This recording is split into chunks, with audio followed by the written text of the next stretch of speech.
사도 바울이 골로새 교회에 보낸 편지는 새 생명에 관한 내용입니다. 바울은 우리는 그리스도 예수에 대한 여러분의 믿음과 모든 성도를 향해서 여러분이 품고 있는 사랑을 전해 들었습니다 라고 편지를 시작하면서 하느님의 영광의 권능에서 오는 모든 능력으로 강하게 되고 의 몫을 차지할 자격이 주어지며 우리를 암흑의 권세에서 건져내어 자기의 사랑하는 아들로 옮기셨으며 그 아들 안에서 죄 사함을 받았습니다 라고 하면서 우리는 새 생명을 받은 사람들이다 라고 하는 말씀을 가르치고 있는 내용입니다.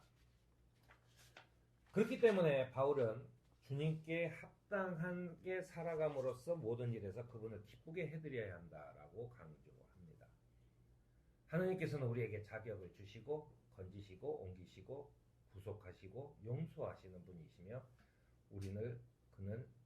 우리를 그의 사랑하는 아들의 나라로 옮겨주신 분이라는 것입니다. 그래서 새 생명을 가진 우리들은 하나님과의 관계가 회복되어 기쁨과 용서와 사랑으로 하나님 앞에 설 수 있게 된 것입니다. 제가 누차게 강조하지만 한국의 그리스도교인 중에서 교회를 30년, 40년씩 다니는 사람도 교회 가서 막상 예배를 드렸을 때는 대충 다 자기를 구원해달라 또는 뭘 달라 하는 기도를 많이 합니다. 그것은 뭐냐면 그건 믿는 게 아니에요. 그러니까 믿는다라고 하는 것은 이런 겁니다.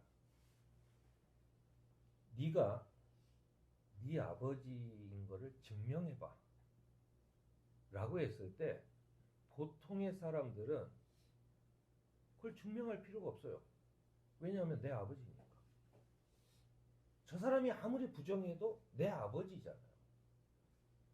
니네 엄마가 진짜로 니네 엄마라는 것을 나한테 증명해봐 했을 때 증명할 필요가 없어요. 그런데 보통 야 우리 아버지가 우리 어머니가 나를 어렸을 때부터 뭐 했고 하는 얘기를 자꾸 꺼내면 꺼낼수록 무슨 생각이 드냐면 자기 스스로도 그게 사실은 믿어지지가 않는 겁니다. 그러니까 자꾸 변명을 하게 돼요. 그러니까 교회를 30년, 40년을 다녀도 계속해서 변명을 하게 되는 거예요. 왜냐하면 자기 스스로가 진짜 우리 아버지인가? 진짜 우리 엄마인가? 라고 하는 것이 의심이 들기 때문에 그런 거예요. 진짜 내 아버지라면 내 어머니라면 증명할 필요가 없는 거예요. 그냥 내가 아니 우리 아버지야 우리 어머니야 라고 하는 거죠. 사도 바울이 골로새 교회에 보낸 편지라고 하는 것은 그런 겁니다. 이미 새 생명을 받은 사람들이라는 거예요. 왜 자꾸 구원해달라고 그래? 새 생명을 받은 거예요. 남들이 야 너 네가 새 생명을 받고 네가 부활한 백성이고 네가 하나님의 자녀인지를 증명해봐. 증명할 필요가 없어요. 내가 이미 그렇게 됐잖아요. 그걸 어떻게 증명할 거예요? 사람들이 나한테 네 아버지가 진짜인지 할 때마다 DNA 검사를 받아볼 거예요. 어떻게 할 거예요? 그리고 받아본다 한들 그 사람한테 그게 무슨 의미가 있어? 아, 니네 아버지가 맞구나. 그럼 뭐? 중요한 건 나죠. 내가 굉장히 요즘 이 사람들의 꿈이 나는 재벌의 2세가 되고 싶은데 아버지가 협조를 안 한다는 얘기를 많이 한다고 그래요. 그런데 내가 만약에 재벌의 2세라면 아버지한테 자꾸 돈 달라고 하진 않아요. 왜냐하면 그 돈이 내 돈이니까. 그랬을 때 이런 겁니다. 네가 그 돈을 어떻게 쓸지를 고민해라 라고 하는 거예요. 네가 새 생명을 받은 사람이다 라고 하는 것은 바로 그 얘기를 하는 겁니다. 그렇게 바울은 주님께 합당하게 살아감으로써 그 모든 일에서 그분을 기쁘게 해드려야 된다라고 하는 거예요. 이제는 그분을 기쁘게 해드리는 거 외에는 내가 할 게 없어요. 하나님 나를 구원해 주세요. 아니 그 얘기를 아직도 하면 안 된다고. 이미 새 생명을 받은 사람이야. 그러니 하느님을 기쁘게 해드리는 일만 남아있다는 거예요. 내가 어떤 시련을 당해도 아니 그거 걱정할 필요가 없어. 왜? 왜 없어요? 그 문제는 내가 걱정할 문제가 아니에요. 응? 하느님이 걱정할 문제지. 그런 거죠.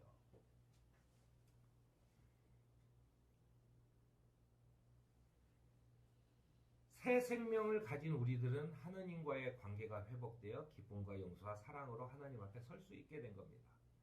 자, 생각을 해보세요. 에덴 동산에서부터 사람이 죄를 짓고 쫓겨났어요. 그래서 다시 에덴 동산으로 가는 게 사람의 최종 목적입니다. 그런데 거기에서 깨진 것은 내가 그 고생 속에 들어갔다라고 하는 게 아니라 성경은 계속 끊임없이 얘기해요. 네가 하느님과의 관계가 틀어졌다라고. 그래서 구약의 많은 제사장들이 이 제물들을 올리면서 제사를 지내면서 끝없이 하느님과의 화해를 시도했지만 그 화해라고 하는 것이 언제나 일회성이에요. 잠깐 화해가 되는 것 같아. 근데 그 다음에 살다 보면 아니야. 그리고 또 그 화해를 시켜준 그 제사장이 나를 끝까지 책임져 주지도 않아.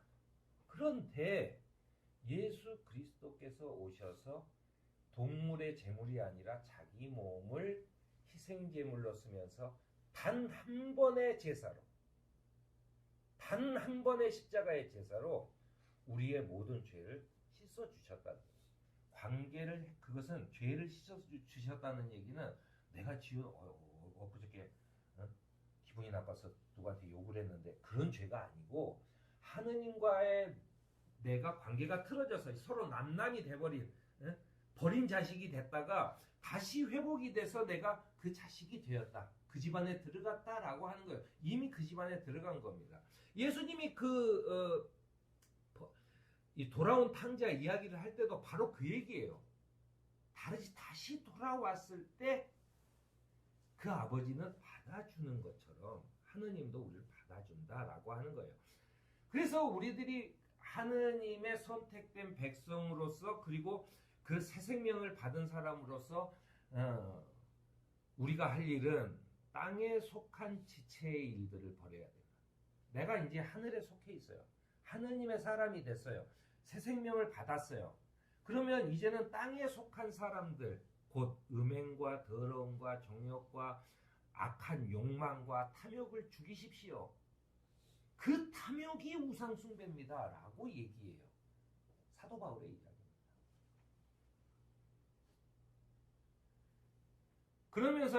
그러나 이제 여러분은 그 모든 것, 곧 분노와 격분과 악의와 회방과 여러분의 입에서 나오는 부끄러운 말들을 버리라고 우리에게 권면하고 있는 것입니다. 그러나 새 생명을 얻는 것은 그렇게 쉬운 일은 아니에요. 사도 바울은 누가 철학이나 헛된 속임수로 여러분을 노획물로 삼을까 조심하십시오. 그것은 사람의 전통과 세상의 유치한 원리를 따라하는 것이요 그리스도를 따라하는 것이 아닙니다라고 하는 거예요. 그러니까 나는 가족끼리 행복하게 우리 아버지 어머니라고 알고 잘 살고 있는데 옆에서 자꾸 얘기하는 거야. 니네 아버지가 진짜 맞아. 니네 아버지가 진짜로 너한테 상속해준다 그랬어? 뭐 어쩌고 계속 하면서 옆에서 포덕이는 거야. 그러면 거기에서 괜히 아버지한테 확인하고 묻고 따지고 해가지고 아버지의 눈밖에 나서 오히려 그 메모까지 뺏길 염려가 생긴다는 거죠. 그러면서 그 사람들이 우리를 꼬드기는 이유는 뭐예요? 사도 바울은 정확하게 얘기합니다. 너희들을 노획물로 삼을. 저 하느님의 상속자인 죄를 내가 하나 끌어냈어 라고 하는. 그래서 너는 거기가 아니라 내 종이 돼 라고 한다는 거예요. 그 남에게 노예물로 가지 말라는 거예요. 내가 자유를 주시는 하나님 앞에서 완전한 자유인이 됐어요. 자유인이 됐는데 이게 불안해. 하느님이 단 한 번도 너한테 얼마큼 상속해 줄 것인지 뭐 할 것인지를 얘기를 안 해. 답답해. 그러니까는 남한테 딸려가서 그 사람의 노예로 살아가는 거예요. 네 말이 맞아. 그러면서 그렇게 답답한 일이 어디 있겠어요? 그렇게 답답한 일. 그렇게 살지 말라는 겁니다. 그리고 여러분이 그리스도 예수를 주님으로 받아들였으니 그분 안에서 살아가십시오. 여러분은 그분 안에서 그 뿌리를 받고 세우심을 입어서 가르침을 받는 대로 믿음을 굳게 하여 감사의 마음이 넘치게 하십시오. 라고 하는 거예요. 그러니까 딴 거 생각하지 말고 다른 사람이 이래라 저래라 하는 것을 생각하지 말고 내가 하느님에게 뿌리를 받고 앉아서 니네가 무슨 얘기를 해도 우리 아버지는 나한테 줄 게 많아. 얼마나 자신감이 있어요. 그 다음에는 뭐냐면 아버지의 자식으로 태어난 걸 감사하는 것뿐이죠. 우리가 하느님이 우리를 부르셔서 주님의 선택된 백성으로 삼은 것을 감사하는 것뿐입니다. 남들이 뭐라고 해도 그런 거죠. 그렇게 살아가는 것이 신앙이에요. 그렇게 살아가는 사람의 모습을 보고 저 사람은 믿음이 있다라고 얘기하는 거예요. 나는 믿어요! 라고 아무리 얘기해봐야 행동은 바깥으로 돌아다니면서 나는 믿어요! 라고 얘기하는 걸로 믿음이 있는 게 아니라 내가 감사함으로 살아가는 여유 있고 담대한 믿음으로 살아가는 그 믿음을 보고 저 사람은 믿음이 있어 라고 얘기하는 것이죠. 그 당시에도 지금도 그렇지만 이 겸손과 천사의 숭배를 주장하거나 자기가 본 환상에 도취돼서 어떻더라 육신의 생각으로 터무니없이 교만한 자들을 따르지 말아야 한다라고 얘기를 하면서 또 종교의 형식과 규례들은 결코 새 생명을 만들지 못한다고 얘기를 해요.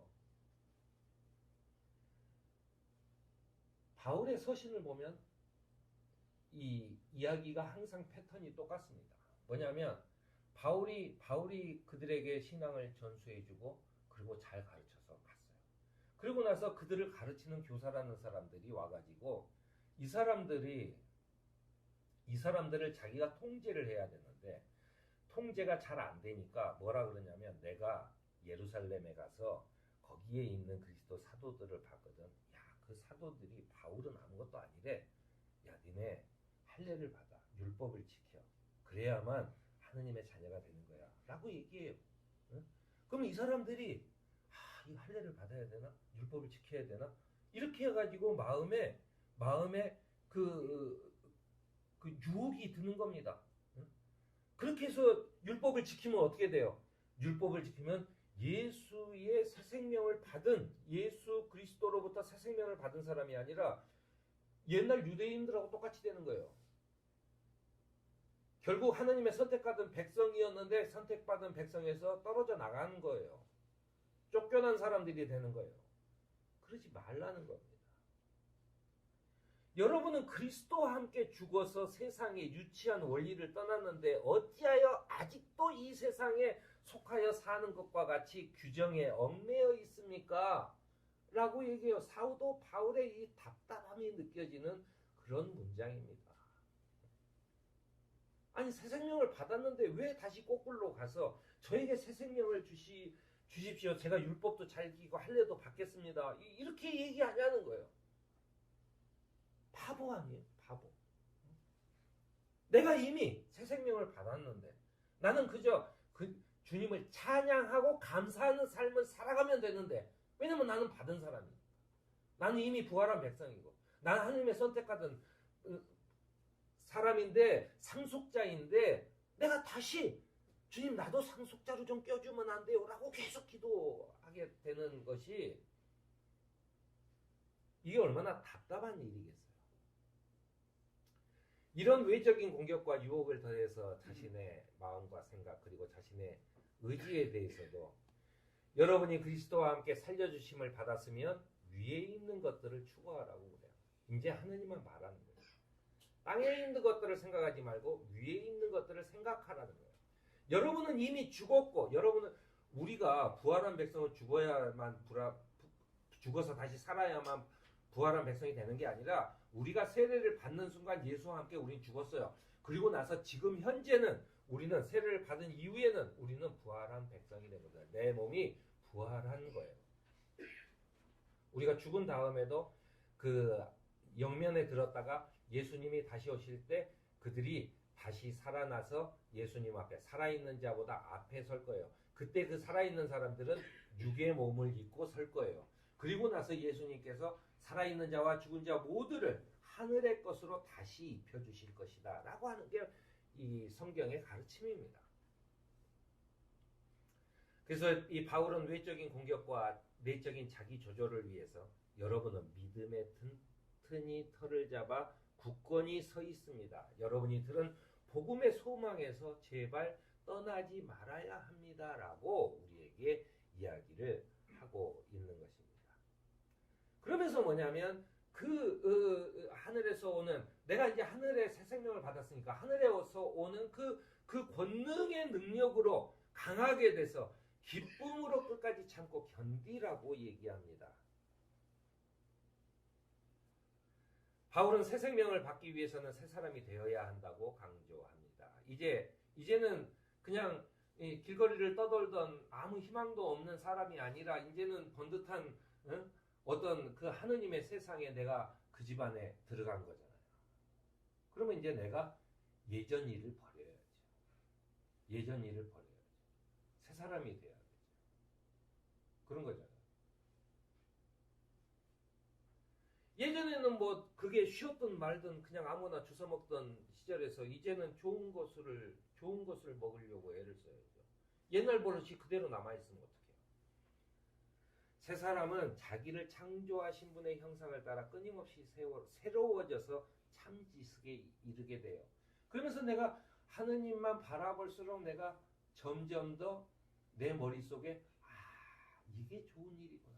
감사한 일. 이런 기회가 있구나. 감사한 일이다. 라고 하는 게 내 기쁨이 넘쳐나는 거예요.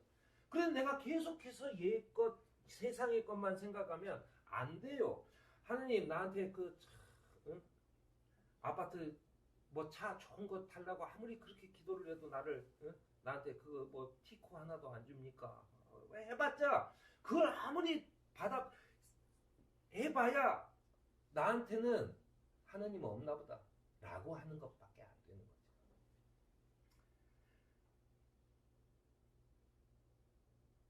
사도 바울은 이렇게 얘기합니다. 당신들이 유대인이건 유대인이 아니건 또는 남자건 여자건 아무런 관계도 없다고 얘기하면서 여기요, 그리스인과 유대인도, 할례를 받은 자와 할례를 받지 않은 자도, 야만인도 스구디아인도 종도 자유인도 없습니다라고 얘기합니다.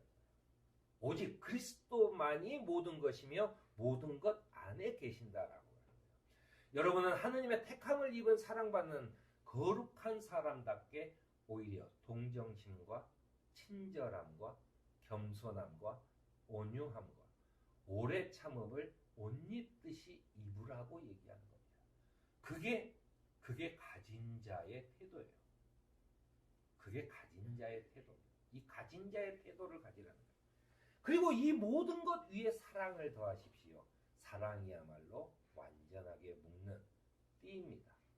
나 혼자만 서는 게 아니에요. 그렇게 해서 그렇게 묶인 사람들끼리 모여서 교회를 이루어야 되고, 그 교회를 이루기 위해서는 사랑이 필요한데 그 사랑으로 완전한 우리끼리 묶는 띠가 된다라고 하는 것입니다.